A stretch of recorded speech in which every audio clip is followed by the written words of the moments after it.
It's that time of year. We're about to dive into those worst reads of 2023.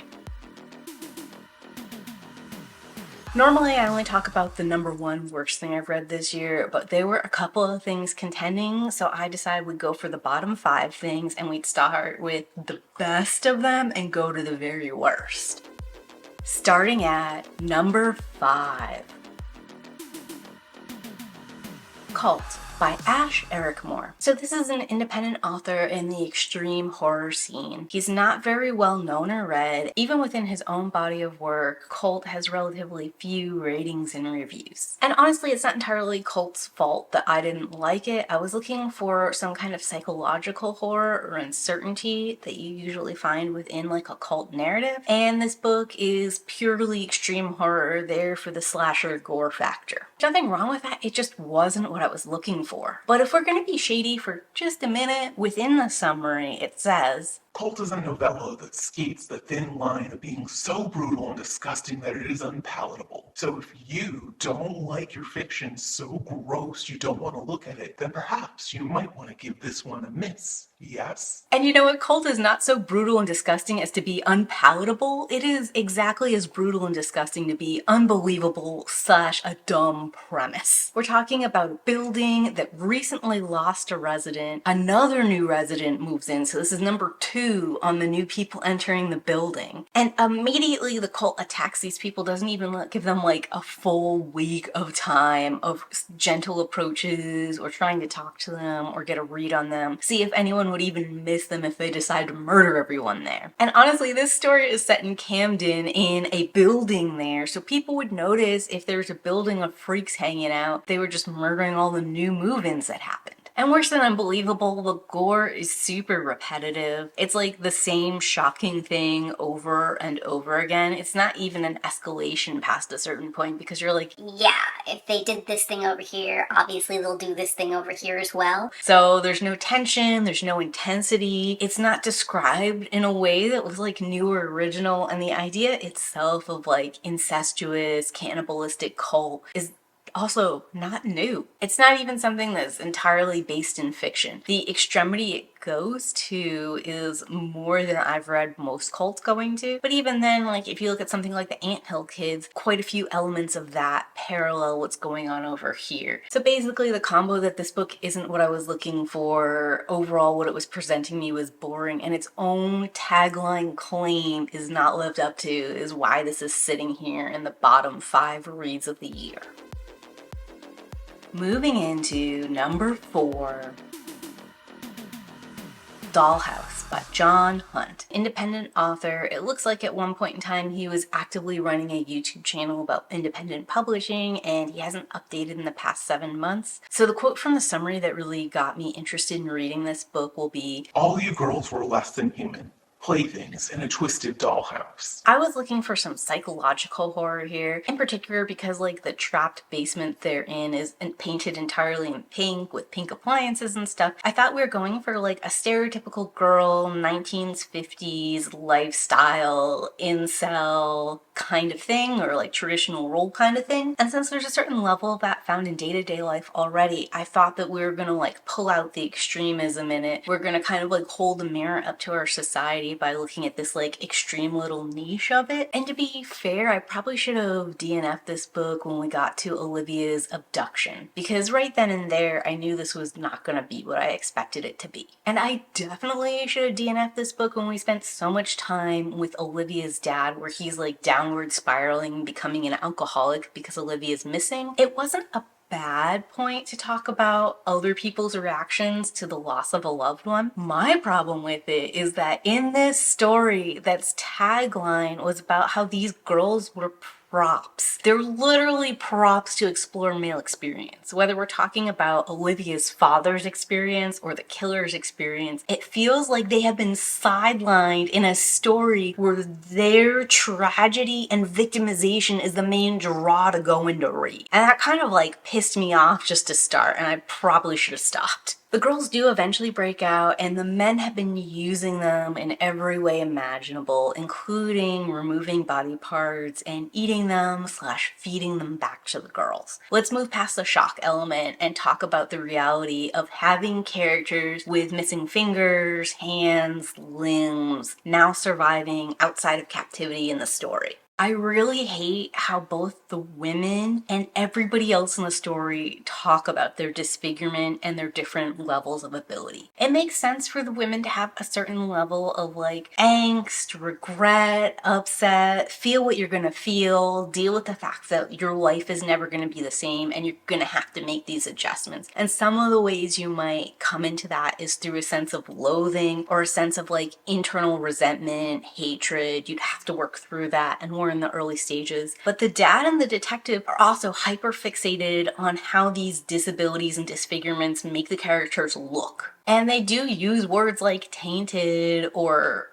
destroyed in some way just because they visually look different or they're missing fingers. Like they find a way to make it so that these girls can still get around, they can still do most, maybe even all of the things in time that you could do if you were fully able-bodied. So this continual focus on the appearance and what that means, them being tainted, no longer whole, just was disgusting. Especially disgusting from characters who are supposed to be helping. I hated it. Entirely a misunderstanding of the trauma that had happened to these women and how I felt like people who are quote unquote good or who see this all the time in the case of the detective should handle this thing. And like, it has never occurred to me in my life to see somebody who is disfigured and think that they were tainted or they went through something awful and they can never live a full and normal life. Never, ever in a million years has that ever occurred to me. It was such an alien and off-putting perspective, especially because these characters kept focusing on it when we should have been celebrating these women's survival, their freedom, their ability to regain control of their lives that isn't captivity, misery, and an eventual torture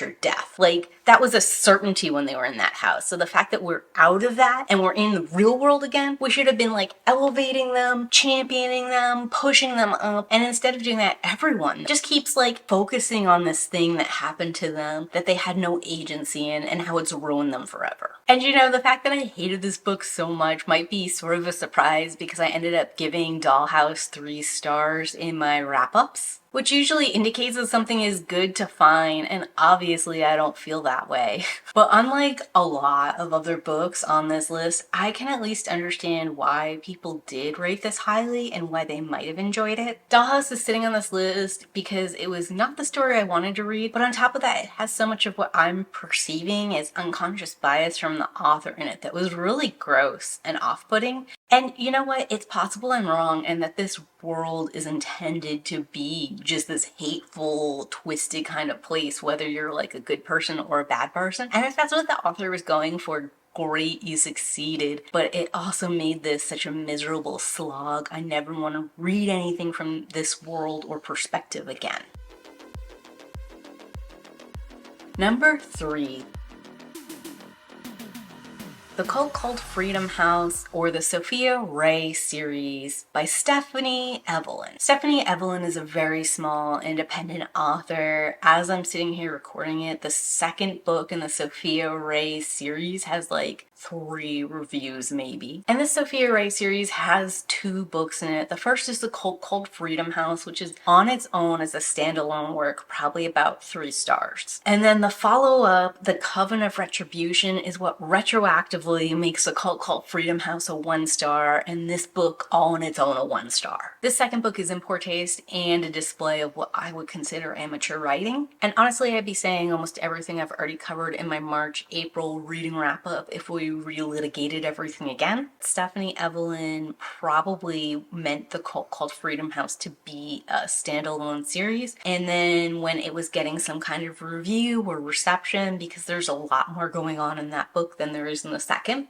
She probably felt obligated to up the ante and to continue writing in the series. And in this, she immediately takes us back to like the Salem witch trials and makes the Salem witch trials valid because witches are real and the devil is real and there's the supernatural magic deity element that incorporates like eternal people and all kinds of stuff like that in it. And it makes what happened in the cult called Freedom House, which was like an isolated cult incident with one bad dude, something where that one bad dude is like an immortal evil that keeps making different cults and has to be stopped with magic and witches and other kinds of bullshit. And it was just like, why did you do that?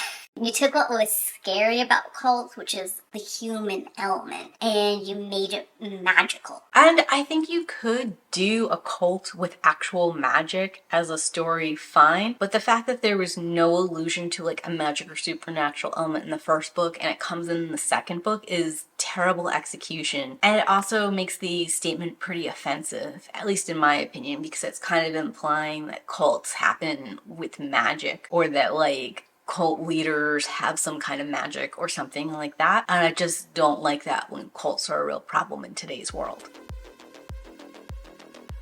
And the runner-up for the worst book I've read this year is going to be The Order, Indulgent, and Regressive by Angel Lawson, or the Cult of Serendee series, as it's known. And Angel Lawson is a fairly well-known author who does dark romance, why choose style stories. I think the topic matter she picked here is inappropriate and grossly handled, but she's not in and of herself a terrible writer. You might have even known her from The Royals at Forsyth University, which is very popular, and the first book has been recommended in the Amazon algorithm to me a couple of times. I've always said no to it because it doesn't have like a good hook or magic element that would really draw me in, despite the covers having a very appealing skeleton gothic flair in them. The tag for book 1, The Cult of Serendee, is Some people call it a cult, but they don't understand. We give it our all, and in return, Serenity gives back by providing a safe, idyllic home. so what interested me in this story was the arranged marriage aspect of it, the world building that required Lawson to make her own cult structure and isolate it and put all that stuff together, and the potential that like having your own little isolated society gives us to like blend both romance and horror together. There's all these different scenarios and relationships, and I feel like thoroughly exploring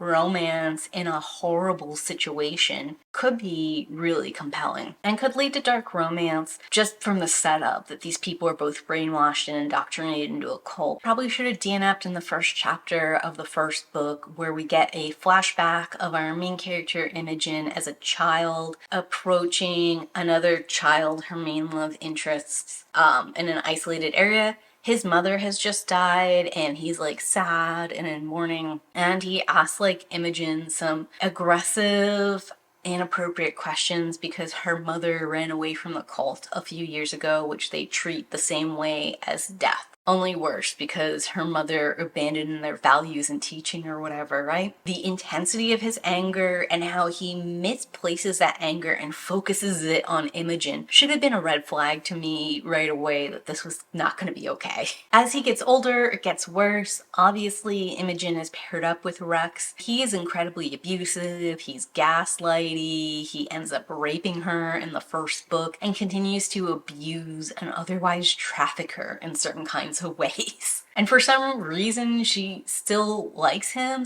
/ wants to be in a relationship with him despite all of this, which I guess is potentially reminiscent of like some relationships in cults. The problem here is that this is the romantic part of the story, and I just don't understand what's romantic about this relationship or aspirational or desirable or hot in any way, shape, or form. And I think the way Imogen kind of shoulder shrugs the relationship and is like, He was doing what he had to do. I mean, he's always dismissive too. He never takes any ownership. He's like, Other people forced my hand, or I did it to protect you, and it paid off. how that paid off, how that protected her and didn't just damage her, like, I don't understand. Doesn't make any sense to me, and it's not appropriately explained in the prose. But for some reason, I'm supposed to accept it and move on. So one of the main relationships, because this is a why choose, so Imogen does get together with more than one guy though, but her main relationship is here with Rex, and he's an abuser. And then if we talk about the other relationships, one of the guys is primarily the attractive sexual lure that brings other people into the cult by using his body and his ability to seduce to bring them in and get their money. I do think he has one of the more complex, compelling stories because he is being used this way and doesn't want to be. Another one of the love interests is incredibly pious and like a high up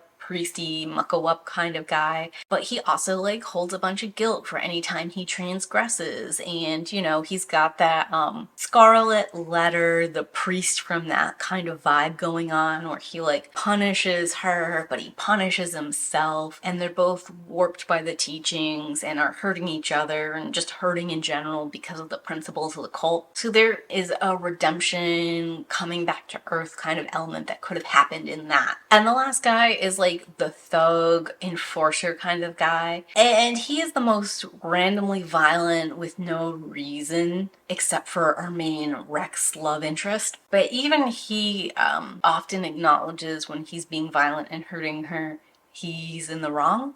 And he does do a heel turn on it and attempt to atone in a way that I wouldn't say is acceptable in the real world, but I might be able to go along with in a romance. So the main problem here is just the one big love interest, Rex, who's like the pillar of the rest of this why choose relationship. There was potential in this series, especially among some of the other love interests, but you cannot have an abuser be in a relationship and have it be championed and idealized and expect me to do anything besides 1-star the book. The worst thing I read this year, though, was Rhapsodic by Thalassa, an author who probably needs no introduction. She has quite a few successful series. Rhapsodic is part of her Bargainer series. She has a Four Horsemen of the Apocalypse dark romance series. And recently she's been releasing a Bewitched series that has been incredibly well received and has a second book on the way. She is an author who has been recommended to me by booktubers and algorithms alike. And I decided to pick up her Bargainer series, first because it was on Kindle Unlimited, second because I was looking for like a mermaid siren kind of fix thanks to The Little Mermaid coming out. But lastly, in the summary itself, I was super interested in this one quote. Everyone knows that if you need a favor, you go to the bargainer to make it happen. He's a man who can get you anything you want at a price. And everyone knows that sooner or later he always collects. But for Callie, he's never asked for repayment, not until now. I liked the idea of like a super powerful, creepy, shadowy kind of dude. And I liked the idea that maybe he's soft on Callie. Also, possibly he's not. He's just been waiting for all of this debt to pile up so he can demand something really intense from her. Like the whole what is he asking of her part really had me interested in starting to read this book. And generally my impressions were that the bargainer's darkness or evilness or power level / intensity was nowhere near where it needed to be. And what I mean by this is the book keeps telling us that he's an incredibly dark and dangerous man, and then we don't see him being that dark or dangerous. Like, he's pretty nice to Callie. He hangs out with her, reads books with her, listens to music, talks to her, holds hands, goes to a high school dance. You know, these are not threatening, scary things. It's very hard to see him as like a threatening, scary character that everyone else is afraid of upsetting. The only thing that was really dark or creepy about him was that he's obviously romantically interested in Callie when Callie is a child. Except the book is not playing like this is a creepy thing. They're playing this off like a bonded romantic thing. Like, of course he feels that way. And he can't even help it because he's mates with her and just as soon as you see them. And in fact, we should actually be like commending him because he doesn't engage romantically with this girl when she's a child. He like holds himself back and quote unquote waits until she's an adult. This is grooming. It's the fucking worst. I can't believe the book propositioned it and posted it in this way. Even though this was the trope and I didn't like it, I was impressed when we first met Kelly as an adult with how independent and powerful and engaging she was on page. I felt like her siren gimmick and her trying to resist it was all really good. Could lead to a lot of fun setups, situations, and environments. Where I probably should have DNF'd this book is when I found out that adult Callie was going to go into the Fae realm and her powers don't work work on Fae people. So we're taking all of that power, agency, and interesting parts of her away from her and making her a forced damsel in distress. I didn't because at this point in time, I'd found out that her and the bargainer had a long relationship starting as her child and now as an adult. And I was super interested to find out why he left 7 years ago and then waited this long to come back into her life. And you know what? Not worth it. It was an incredibly stupid, nonsensical reason that made me realize this was a romantasy and not a fantasy story. And what I mean by that is, a lot of times in romantasy stories, things just happen, so that we can have like steamy times or a relationship or whatever, or so we can have drama in the relationship where otherwise there wouldn't be any, which sucks because I'm a fantasy reader first and a romantic reader second. So when the world building / magic / fantasy parts don't make any sense or don't seem to have rhyme or reason or logic, I'm just left there like, but why? Really, why? How does this magic work? Why is this happening? Why do I even care about any of this other elaborate stuff? So it's a 1 star on the grooming alone. Would not recommend. Will not be reading anything else by Thalassa. And that's really a shame because there are parts of the story that show Thalassa is a really good writer. There's like some engaging prose. Callie herself is a real character with an interesting power, an interesting struggle between her and her power. She has an independent investigator agency and more stories from there would have been good. But all of that gets sidelined for this bargainer, fated mates, grooming, romance, in the Phaeland kind of thing. And it kind of shows to me that even though there's a lot going right in Thalassa's work, she doesn't understand what the good parts are to focus on. So those are going to be the bottom 5 reads of 2023. What was the worst thing you read? Tell me in those comments down below. And if you've got this far in the story, leave me a skull emoji. And as always, keep reading. Bye!